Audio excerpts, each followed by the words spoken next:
আসসালামু আলাইকুম, সবাইকে লাইলাতুল কদরের মোবারকবাদ। বন্ধুরা, যারা ইতিমধ্যে আমার এই চ্যানেলটিকে সাবস্ক্রাইব করেছেন, লাইক কমেন্টস করে এবং আমার ভিডিও দেখে সাথে আছেন, তাদের সবাইকে অন্তরের অন্তঃস্থল থেকে ভালোবাসা। মাত্র কয়েকদিনে আমার এই ছোট্ট চ্যানেলটিকে আপনারা একটা ভালো জায়গায় অবস্থান করে দিয়েছেন। আমি অবাক হয়ে গিয়েছি। একটা চ্যানেলের ওয়াচ টাইমটা ফুলফিল করা খুব দুষ্কর ব্যাপার। আমার সেটি ফুলফিল হয়ে এতটা প্লাস হয়েছে, আমি আজ এটা ফলো করে অবাক হয়ে গেলাম। আমি সত্যি আমার কথাগুলো আপনারা মন দিয়ে শুনছেন, দেখছেন, এই জন্য আপনাদের কাছে আমি চিরকৃতজ্ঞ। তো যারা আমাকে লাইক কমেন্টস করছেন, সাবস্ক্রাইব করেছেন এবং আমার সাথে ভিডিও উপভোগ করছেন, তাদের সবাইকে অনেক অনেক ধন্যবাদ। তো চলুন মূল বিষয় আসা যাক। যেহেতু আজ রাতে লাইলাতুল কদরের রাত, সবাই আমরা ইবাদত নিয়ে ব্যস্ত থাকব, তাই ভাবলাম ছোট্ট করে একটা ভিডিও আমি আপনাদের মাঝে শেয়ার করি। তো বন্ধুরা, আমরা জানি যে তানজিলা তার বাবার বাড়ি এসেছে। হ্যাঁ, বাবার বাড়ি যখন তানজিলা এসছে, তখন কিন্তু জ্বলে পুড়ে মরছে এই যে চোখ ঘোরানি নিশি। নিশি কিছুতেই এই তানজিলাকে মেনে নিতে পারছে না যে তানজিলা তার বাবা, তার মার অনুপস্থিতিতে তার মার জায়গাটা দখল করতে চাচ্ছে। আসলে কেউ কারোর শূন্যস্থান পূর্ণ করতে পারে না, বাট তানজিলা সেই শূন্যস্থান পূরণের দাবিদার হয়ে উঠছে। যদিও তানজিলা তাদের বংশধরের কেউ না, কখনোই নিশির মুখ থেকে শুনবেন না তানজিলাকে সে বলেছে যে আমার তো দুটো মা আছে। সে কিন্তু তাবিয়াকে বলেছে, তাও আমি আম্মা ডাকতে পারছি তাবিয়াকে, কিন্তু তানজিলার কথা এই যে নিশি কিন্তু বলেনি। আপনি একটা জিনিস ফলো করবেন, গতদিন যখন নিশি বলছিল যে আমার মা মশারি নিয়ে একটা কথা বলেছে, তাবিয়া বলতেছিল যে দাদি তোমার আর চিন্তা করতে হবে না, তোমার মশারি আমি টানিয়ে দিব, তোমার আর কষ্ট করতে হবে না। এটা নাকি নিশির মা নিশিকে বলেছে যে তোমাদের কষ্ট দূর হয়েছে, আমাকে নিয়ে আর তোমাদের চিন্তা করতে হবে না, তাবিয়া আমাকে এই মশারি টানিয়ে দেবে, এই কথা বলেছে। কেন এই কথা হঠাৎ করে নিশি বলল বুঝতে পারছেন? আমরা গতদিন দেখেছি যে তানজিলা মশারি তার বাবা টানিয়ে দেয় এই কথা বলেছে। অর্থাৎ মার থেকে সে বেশি গুরুত্ব দিচ্ছে এই পালিত মেয়ে তানজিলাকে। এই পালিত মেয়ে তানজিলার পেটে বাচ্চা বিধায় এই যে বাপ্পি যে বাড়াবাড়িটা করছে, বাপ্পি যে এক্সেস যে কর্মকাণ্ডগুলো করছে, যেগুলা আসলে করা উচিত কার? তিশার লক্ষ্য রাখা উচিত তার মেয়ের এই মুহূর্তে কি লাগবে না লাগবে, কি হোক, কোথায় কোন অসুবিধা হচ্ছে না হচ্ছে, কিন্তু সেগুলা কে গুরুত্ব দিচ্ছে এই যে আমাদের পেটিকোট বাপ্পি। আর তিশার বাড়িতে এসে দাদির জায়গাগুলা ফ্ল্যাপ করার জন্য, দাদির কষ্টগুলা দূর করার জন্য তানজিলা যেন উঠে পড়ে লেগেছে। তানজিলাকে কখনো দেখেছেন এত এত গিফট নিয়ে আসতে তার দাদি বেঁচে থাকতে? আর সে দাদির জায়গায় সে পারুল খালার জন্য গিফট এনেছে, এর জন্য ওর জন্য কত কি এনেছে। আবার তিশা বলছে এই গিফট যদি তার দাদি দেখতো তাহলে কত না খুশি হতো, দাদি তো বেঁচে ছিল। মানুষ তো বছরের প্রথম ঈদটাই আনন্দ বেশি করে, আজ দাদি নেই তাই এত এত গিফট নিয়ে হাজির হয়েছ। তাহলে কি দাদি তানজিলার জন্য কাল ছিল? তানজিলা কি এই বাড়িতে মন মতো উঠতে বসতে খেতে চলনে বলনে পাচ্ছিল না বিধায় এসব গিফট থেকে তার গিফট আনার ইচ্ছাটাই জাগতো না। এবার যখন ভাবলো দাদি নেই, রাজত্ব আমি করব, কিংবা আমি রিল্যাক্সে জীবনযাপন করতে পারবো, আমাকে বাধা দেওয়ার কিংবা কারোর চক্ষুশূল হওয়ার কেউ নেই, তখন এগুলি নিয়ে সবার একটু মনোপুক্ত মনোরঞ্জনও করলাম, এপাশে যে একটু রিল্যাক্সে থাকলাম, রিল্যাক্সে জীবনযাপন করলাম। কারণ শত হলেও তানজিলা তো মোটামুটি একটা সময় তার চরে সে থেকেছে, তার নানা বাড়িতে তার ছোটোবেলার জীবন কেটেছে, কিন্তু মাঝের কয়েকটা বছর তো তার মোটামুটি ঢাকা শহরে ফ্ল্যাট বাসায় যে সুযোগ সুবিধা সেগুলো নিয়ে থেকেছে। বাট বস্তি, ওই যে ট্রেন বস্তিতে যে তার জীবনটা আসলে নার্ভিসাস অবস্থা হয়ে যেত, না পারতো বলতে, না পারতো কইতে। তাই সে এখন ওই জীবনযাপনের জন্য, ওই রিল্যাক্সের ওই সুবিধাগুলো পাওয়ার জন্য সে চলে এসছে বাবার বাড়ি। যদিও এটা তার কথিত বাবার বাড়ি, আর এই জন্যই কিন্তু ওই যে চোখ ঘোরানি সহ্য করতে পারছে না, চোখ ঘোরানি।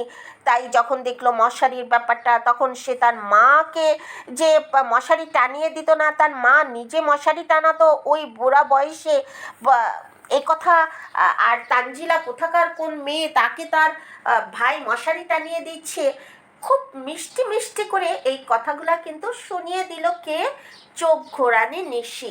এবং এবং নিশি এটাও বলেছে তানজিলাকে ওই বাড়িতে দেখে তার বুক ফেটে যাচ্ছে, মানে তার যে ওই যে লুচির মতো ফুলছে, কিন্তু সেটা প্রকাশ করতে পারছে না। প্রকাশ সে করছে, বাট ইনিয়ে বিনিয়ে ভাইয়ের মাথায় তেল দিয়ে বারবার একটা কথা বলছে যে আমরা দুই ভাই বোন।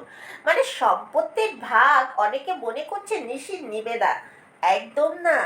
নিশি নেওয়ার জন্য হা করে বসে আছে। এরা দুই ভাই বোনই না সমান লোভী। আর নিশিরও এত কিছু নেই যে ছাড় দিবে। অনেকে মনে করছেন যে এই যে বাপ্পির অনেক অঢেল সম্পত্তি রেখে গিয়েছে তার বাবা তার মা, একদম না। নিশির মা যেহেতু দুই বোন ছিল, ভাই ছিল না, সেই দিক থেকে মোটামুটি একটা ভালো অংশ পেয়েছে। নিশির বাবা সরকারি চাকরি করতো, পৈতৃক কিছু সম্পত্তি পেয়েছে, বিধায় তারা ওই গ্রামে টুকটাক করে জমি জমা করেছে, তাদের কিন্তু শহরে কিছুই নাই। আর গ্রামের এসব জমির দাম আগে তো একদমই ছিল না, এখন মোটামুটি হয়েছে, যেহেতু থানা লেভেলে আছে, মোটামুটি একটা দাম একটা জায়গায় এসছে। আর এইসব মোটামুটি দামের জায়গা নিশি কখনোই ছেড়ে দিবে না।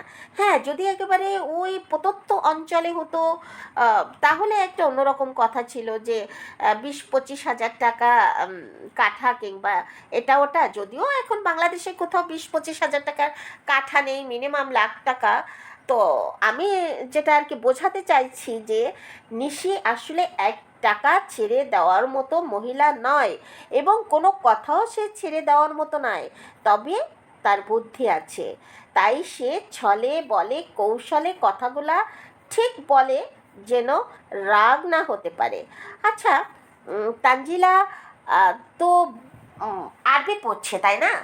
আর শুনলাম যে এই যে তিশা, সেও আরবি পড়ছে। এরা আসলে নামাজটা এখন প্রতিটা কথায় কথায় বলে, নামাজটা এতটা উপস্থাপন করছে, এই যে ইসলামকে এতটা উপস্থাপন করছে, আসলে এদের এখন ইউটিউব ছেড়ে যাওয়া উচিত। এরা আসলে আমার মনে হয় ইহজগতের যে ধর্ম সেই ধর্মের দিকে ঝুঁকে পড়েছে। বাপ্পি, তৃষা, তানজিলা, এরা আসলে ভীষণ আল্লাহ এদের হেদায়েত জ্ঞান আরও দিক। এরা মানে ধর্মটাকে এখন বুকে লালন করছে, আলহামদুলিল্লাহ। তো এদের আসলে এটা সাকসেস তখনই হবে যখন এরা ইউটিউব ছেড়ে দিয়ে নিজেদের এসব মিথ্যাচার, নিজেদের চেহারা, কণ্ঠ, ভয়েস না দেখাবে। হ্যাঁ, আল্লাহ বলেছেন যে উপার্জন করতে, কিন্তু এমন কোনো উপার্জন করা উচিত নয়। এই যে আমি ফেস দেখাচ্ছি না, কণ্ঠ আমার আপনাদের শোনাচ্ছি, এটা কিন্তু এটার মাঝেও কিন্তু একটা, মানে আমি বলবো না যে ভালো কিছু করছি, আমিও কিন্তু পাপের একটা জায়গা দাঁড়িয়ে এই কণ্ঠ দিচ্ছি। আর যেহেতু ওরা দেখাচ্ছে যে ওরা এখন ইহজগতের সকল মায়া ত্যাগ করে পরকালের দিকে ঝুঁকে পড়েছে, তো পরকালের যেসব কাজ সেগুলো করতে গেলে ইউটিউবে আসা যাবে না। এই যে শপিংয়ের দিকে মনোযোগ দেওয়া যাবে না। অতি লোভ, অতি বিলাসী জীবনযাপন করা যাবে না। যতটুকু তোমার প্রয়োজন ততটুকু তোমার রাখতে হবে, বাকিটা দান খয়রাত সদকা দিতে হবে। সেগুলো করো, ইউটিউব ছাড়ো, তাহলেই বুঝবো যে তোমরা আসলে ইহজগতের কাজ করছো। সত্যি কথা বলতে কি, বলা সহজ, করা অত সহজ নয়। মানুষকে উপদেশ দেওয়ার আগে নিজে সেটা ধারণ করো, তারপর উপদেশ দাও। বাঙালি বেশিরভাগ মানুষই প্রেসক্রিপশন করে, বাট প্রেসক্রিপশন মতো নিজে চলতে পছন্দ করে না। আমিও তাদের মধ্যে একজন। হয়তো কম আর বেশি ডিফারেন্স এতটুকুই, কিন্তু আমিও যে শতভাগ ভালো, শতভাগ সত্য, শতভাগ মেনে চলছি এমনও নয়।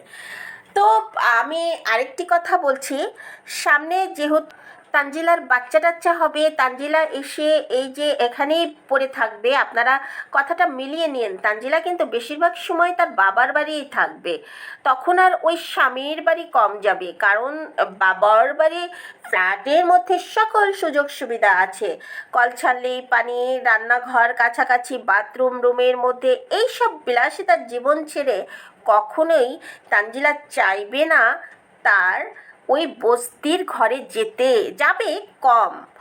আর হলো আরেকটি কথা মিলিয়ে নেন, তানজিলা কিন্তু প্রথম স্টেজের যে ধাক্কাটা, অর্থাৎ যে মানুষের থাকে না যে প্রথম দিকের যত্নটা একটু বেশি কেয়ার নিতে হয়, একটু বেশি আদর যত্ন করতে হয় রুগীকে, সিজারের মাকে, এই জায়গাটা কিন্তু সে ফ্লাপ করে আসবে তার শাশুড়িকে দিয়ে।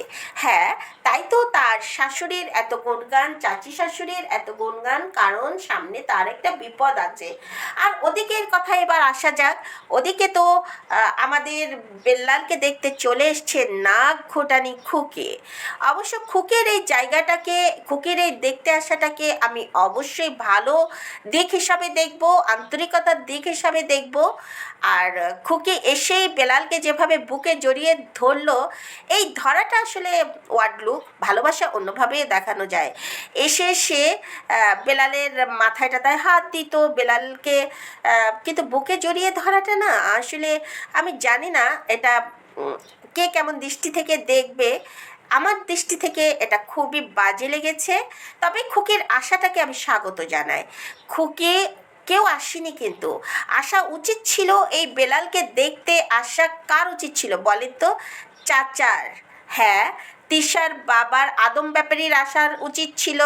আদম ব্যাপারী না আসতে পারে, আসা উচিত ছিল শাহিনের, আকাইম্মা শাহিন, যে বউকে নিয়ে ঘুরে বসে বসে ওই যে ডায়মন্ড কাট গিফট করে নিজেকে ডায়মন্ড হিরো মনে করছে, সেই আকাইম্মা শাহিনের কিন্তু একান্তভাবে আসা উচিত ছিল বেলালকে দেখতে আসা। কারণ দুদিক থেকে সম্পর্ক, ছোট বোনের ভাসুর অসুস্থ, আর একটা হলো নিজের চাচাতো ভাই বেলাল। তো কিভাবে পারলো এই আকাম্মা শাহিন মানে এই বেলালকে দেখতে না যেতে? আর ওদিকে বেলাল বসে বসে মিমের চামচাগিরি করছে, মিমকে মাথায় তুলে নাচছে, মিমকে মানে ধোয়া তুলসী পাতা বানিয়ে দিচ্ছে, হয়তো বা সম্পর্কটাকে ঠিক রাখতে চাচ্ছে। এই করেও যদি সম্পর্কটা তারা এই যে মিমের চামচামি কমে, মিমের ভালো বলে যদি সম্পর্কটা তারা টিকিয়ে রাখতে পারে, আবার পুনরায় জোড়া লাগাতে পারে, মন্দ কি? তবে এই চামচাগিরি করা বেলালের। যাই হোক, বেলালকে ছেড়ে এসে তো একেবারে গ্রামের স্টাইলে তরমুজ কাঁধে নিয়ে সেই আন্দোচোরা ফেরত এসছে। আজ দেখলাম গ্রামে সে বাজার টাজার করছে। আরেকটা কথা কি জানেন, নাকঘোটানি ভম্বল, মানে নাকঘোটানির হাজব্যান্ড ভম্বল সেহরি খায়, কিন্তু প্রতিদিন সেহরি খায়, এবং সেহরির শেষে খুকি এবং সে কাজ করে। আর আরেকটা ব্যাপার কি জানেন, সেহেরি ঠিকই খায় সে, আবার দিনের বেলা সে ওই যে আপনারা, আমি ছবি দিয়েছি আজকে ভিডিওতে দেখলাম, কি যেন খাচ্ছে, পানি টানি না ঘোল না দুধ, এই জাতীয় কিছু একটা খাচ্ছে। আমি তো টেনে টেনে দেখলাম ভিডিও, তো দেখলাম যে একটা জায়গায় বসে সে ঘোল না কি দুধ এটা কিছু একটা খাচ্ছে। তো আমি তখন অবাক হয়ে গেলাম যে এই লোকটাকে সেহরি খেতে দেখলাম, কাজ করতে দেখলাম সেহরির সময়, আর ঘুমায়নি, আবার এখন খাচ্ছে। তার মানে কি পরিমাণ খেতে এরা পারে! তাই তো এক একটা ওরকম ভম্বল, এক একটা ওরকম উড়োজাহাজ আনাম খাসি। দেখেছেন ওই যে আকাইম্মার পেটের সাইজ, এই যে ভম্বলের পেটের সাইজ, তারপর আনাম খাসির পেটের সাইজ, মিমও সেরকম দিনকে দিন হয়ে যাচ্ছে সেই উড়োজাহাজ আনাম খাসির মতো। আর সচেতন একটু, খাওয়া দাওয়া কম, একটু মানে নিজেকে ডায়েটে রাখে, সেটা হলো তিশা। তিশা তো এদের মধ্যে সবচাইতে বেশি চালাক, একটু মানে আগে পরে ছেলেদের মাথা বেশি খেয়েছে, সে জানে ফিগার কন্ট্রোল করার কতটা মূল্য। তাই সে ফিগার কন্ট্রোলে 3 ভাই বোনের মধ্যে ওটাও কিন্তু মোটু, তেসাও মানে চাঁদের বুড়িও কিন্তু মোটু, বাট চাঁদের বুড়ি নিজেকে একটু কন্ট্রোলে রাখছে অন্যদের থেকে। যাই হোক বন্ধুরা, আজ আর খুব বেশি কথা বলবো না, আজ শুধু বলবো খুকের আচরণটা, নাক গোটানি খুকি যে বেলালকে নিঃস্বার্থভাবে দেখতে গিয়েছে এই জন্য ভালো লেগেছে। আরও ভালো লাগে যে খুকি ভীষণ কর্মঠ, খুকির যে ঘর তৈরি করেছে সেটা কিন্তু খুকি যে পরিমাণ শ্রম দিয়েছে, এটা কিন্তু যেন তেন কথা নয়।